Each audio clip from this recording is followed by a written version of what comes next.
Next we have Mathias Venditto, I hope I pronounced that correctly, 30, from Milton. He has no political affiliation. He's a local business owner. He says, I am a Bible-believing, God-fearing, Jesus-loving, constitutional advocate.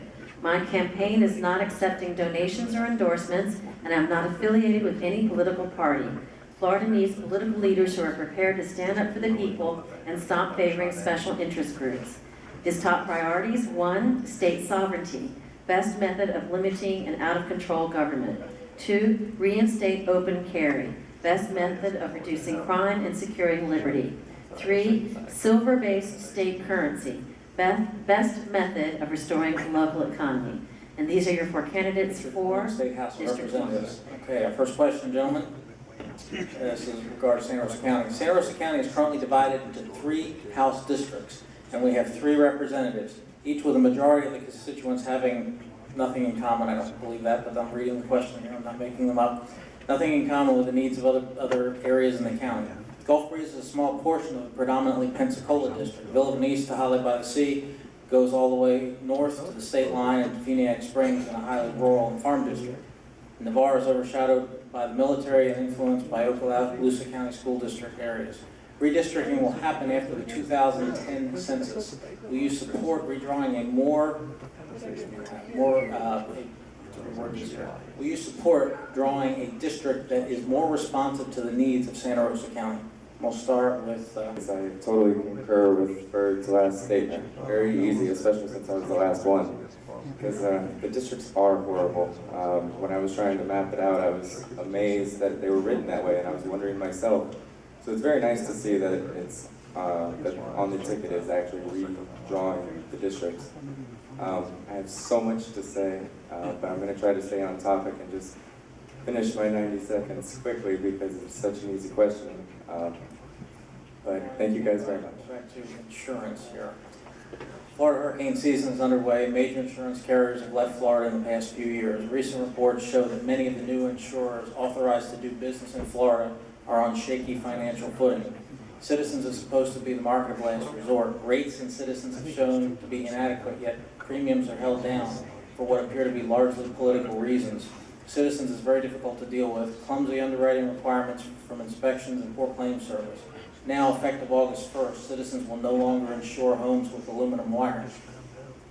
A step makes Citizens act more like a real insurance company with restrictive underwriting rules that results in making many Florida homes built from 1971 and 1974 uninsurable. Higher rates are not what Florida homeowners and businesses need. The insurance system is broken. What do you propose to do to fix it? Mr. Venditto? Okay. It's actually very simple, I believe. First, get the government out of the insurance business, number 1. And then number 2, open up the state borders for great competition among the states. The free market will correct all the problems. All the big corporations that treat people wrong and give horrible service, then they'll actually go out of business. There's no such thing as too big to fail. They're too big to fail, they're too big to be in existence, so to speak. So if we open up the state borders, we can literally bring down all the insurance premiums, and everybody can be covered, not on the state side. And our next question is going to be about the BP oil spill. And it's going to be similar to what we asked earlier. With the recent oil spill disaster in the Gulf of Mexico, we've heard many safety measures that are required in other countries, but not in the U.S. If elected, what is your plan to ensure that oil companies, if allowed to drill, would be required to have safeguards in place to help prevent another disaster in the future?